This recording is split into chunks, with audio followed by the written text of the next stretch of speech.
नाशिकमध्ये जनावरांचे मांस वाहतूक प्रकरण उघड, 80 लाखांचा माल जप्त, चालक अटकेत. मुंबई आग्रा महामार्गावर मोठ्या प्रमाणात गोमांस वाहतूक होत असल्याचे समजताच पोलिसांनी कारवाई करत वातानुकूलित कंटेनरमधून 80,11,500 रुपयांचे जनावरांचे मांस जप्त केले. तसेच कंटेनर चालकाला अटक करून गुन्हा दाखल करण्यात आला आहे. विजय चव्हाण हे आपल्या दुचाकीवरून जात असताना गरवारे रोडजवळ महामार्गावर एक मोठा कंटेनर उभा असल्याचे त्यांच्या लक्षात आले. कंटेनर खाली पाणी साचले होते आणि त्यातून उग्र वास येत असल्याने त्यांनी संशय व्यक्त करून चालकाकडे चौकशी केली. मात्र चालकाने उडवाउडवीची उत्तरे दिल्याने त्यांनी तात्काळ पोलिसांना कळवले. MIDC पोलिसांनी तात्काळ घटनास्थळी धाव घेतली. पंच व शासकीय पशुवैद्यकीय अधिकाऱ्यांच्या उपस्थितीत कंटेनरची तपासणी करण्यात आली. यावेळी कंटेनर वातानुकूलित असल्याचे आढळले. त्यात एकावर एक ठेवलेली एकूण 1447 कार्टून्स सापडली. काही बॉक्स उघडून पाहिल्यावर त्यामध्ये जनावरांचे मांस असल्याचे स्पष्ट झाले. पोलिसांनी नमुने गोळा करून न्यायवैद्यक प्रयोगशाळेकडे पाठवले आहेत.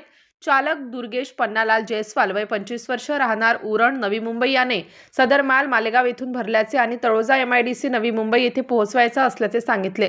मात्र त्याच्याकडे कोणतेही अधिकृत दस्तऐवज, परवाने किंवा बिल नव्हते. त्यामुळे पोलिसांनी संपूर्ण माल जप्त केला आणि चालकाला अटक केली. या कारवाईत पोलिसांनी 80,11,500 रुपये किमतीचे मुद्देमाल जप्त केले आहेत. त्यात 65,11,500 रुपये किमतीचे 1447 बॉक्स व 15 लाख रुपये किमतीचा अशोक लेलँड कंपनीचा कंटेनर क्रमांक MH46 AR0797 यांचा समावेश आहे. या प्रकरणी कलम 325(3)(5) सह महाराष्ट्र प्राणी संरक्षण अधिनियम 5(अ), 5(क), 9(अ) अंतर्गत गुन्हा दाखल करण्यात आला आहे. पुढील तपास पोलीस उपनिरीक्षक शेवाडे करत आहेत. या घटनेमुळे नाशिकमध्ये जनावरांचे मांस वाहतुकीचा मोठा रॅकेट सक्रिय असल्याचा संशय व्यक्त केला जात आहे. पोलिसांनी या प्रकरणाची सखोल तपास करावा अशी मागणी गोरक्षकांनी केली आहे. बजरंग दलाच्या कार्यकर्त्यांनी एक 28 टनाचा मटण जे 28 टनाचा गोमांस पकडलं आहे. त्या गोमांसाच्या पंच म्हणून मी आहे, शिवाभाऊ आहेत. पण त्यामध्ये गाडी जेव्हा आपण ओपन केली त्या गाडीमध्ये 2 प्रकारचं पॅकेट सापडले आहेत. तर आमची प्रशासनाला हीच विनंती आहे का दोन्ही पॅकेटची पूर्ण तुम्ही तपासणी करा, त्यानंतर पुढची कारवाई करा. आणि तुम्ही सगळ्यांनी खूप चांगलं सहकार्य केलं, बजरंग दलाच्या पोरांनी पण चांगलं सहकार्य केलं आणि आज हा गोमांसचा कंटेनर पकडण्यात सगळ्यांना यशस्वीरित्या यश आलं. त्याबद्दल मी गोमांस पकडणाऱ्या सर्व कार्यकर्त्यांचे आभार व्यक्त करतो आणि सर्वांनी असेच पुढं पण सहकार्य करा. इथून पुढे आपल्या नाशिकमधून असं कुठलं कंटेनर जाणार असेल तर एकमेकांना कळवा. आम्ही सगळे आज एक्सप्रेसिन हॉटेलच्या या समोरच्या बाजूला एक कंटेनर आपण या ठिकाणी पकडलेला आहे. त्याच्यामध्ये जवळपास गोमांस हे बरेचसे 27 टनाचा मांस आहे. तर त्या कंटेनर मध्ये आम्ही पोलीस प्रशासनाला विनंती केली का तो कंटेनर सील तोडून तो आम्हाला दाखवण्यात यावा. तर त्यांनी पोलिसांनी पण आपल्याला सील तोडून आपल्याला ते दाखवलं आहे. आपण पण ते सर्व पब्लिकला पण दाखवलेलं आहे का त्याच्यामध्ये खरोखर मांस आहे का. तर ते मांस पण दाखवलंय त्यांनी. आता त्याच्यानंतर पोलिसांनी जे काही शासकीय डॉक्टर आहे त्या डॉक्टरांना पण बोलवलंय ते तपासणीसाठी. आता यापुढे पोलीस प्रशासनाकडनं आम्हाला एकच विनंती आहे का योग्य ती कारवाई याच्यावरती झाली पाहिजे. बस एवढेच माझे बोलतो. हा प्रकार खरंच हिंदू धर्माला कलंक लागणारा असा प्रकार घडलेला आहे. कारण गोमांस हे 2 प्रकारात गाडीमध्ये लोड करून आणलेलं आहे आणि त्या गाडीचे ड्रायव्हर किन्नर हे उडवाउडवीच्या सुरुवातीला उत्तरं देत होती. परंतु स्थानिक नागरिकांच्या सतर्कतेमुळं आणि त्यांच्या मदतीमुळे आज हा प्रकार आम्हाला हाणून पाडण्यात यशस्वी झालो. आमच्या स्थानिक पदाधिकारी मदन डेमचे असतील, बाळकृष्ण शिरसाट असेल, शिवा तेलंग असेल आणि तसेच राहुल डेमचे इतर स्थानिक पदाधिकारी, विश्व हिंदू परिषदेचे काही कार्यकर्ते, बजरंग दलाचे काही कार्यकर्ते यांच्या अथक परिश्रमामुळं आज हा प्रकार उघडकीस आणण्यात आम्हाला यश आलं.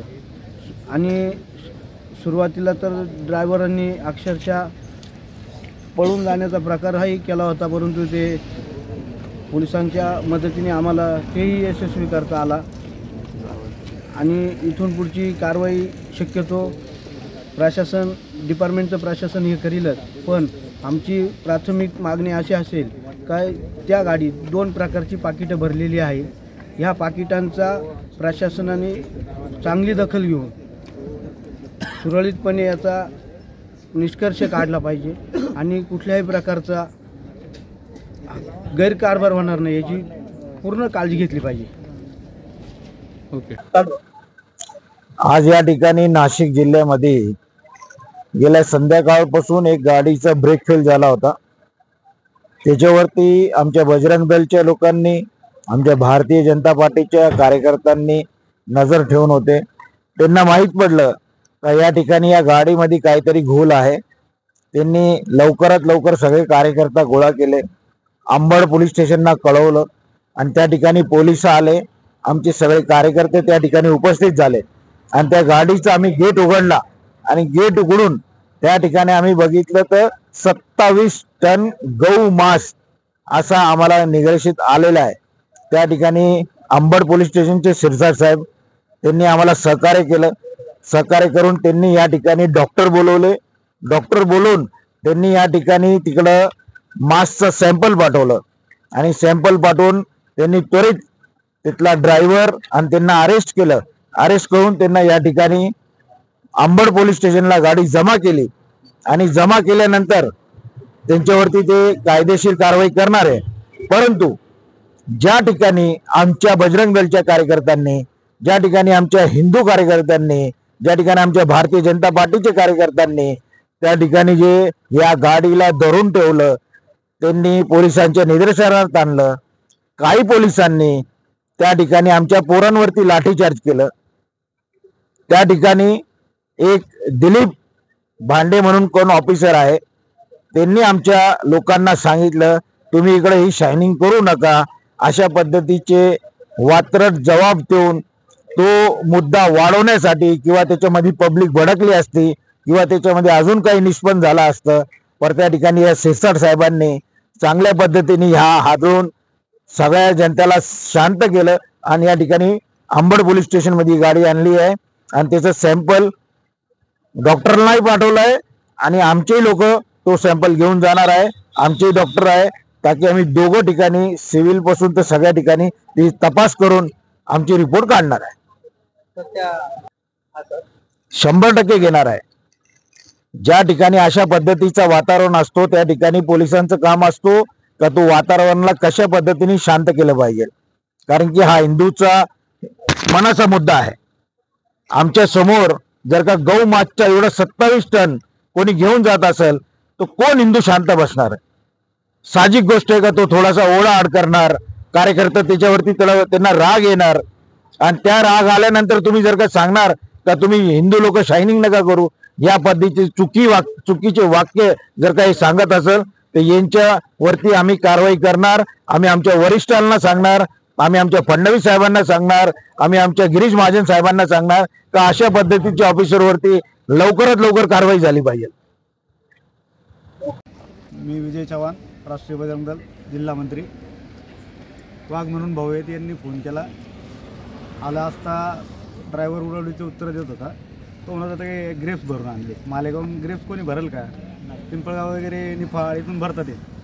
मालेगावचं नाव सांगून त्यांनी ग्रेप्सचं सांगितलं आणि जेव्हा बिल्टी दाखवली ते बिल्टीवर त्यांनी बिबचं मटण हे सिद्ध झालं. मग तरी त्यांनी बिल्टी ते आता ती मालेगावची प्रोसिजरच तशी की दाखवतं काय नाचतं काय, म्हणून आम्ही पूर्ण कारवाई झाल्याशिवाय शांती. स्टार न्यूजसाठी मोहसिन पठाण, नाशिक.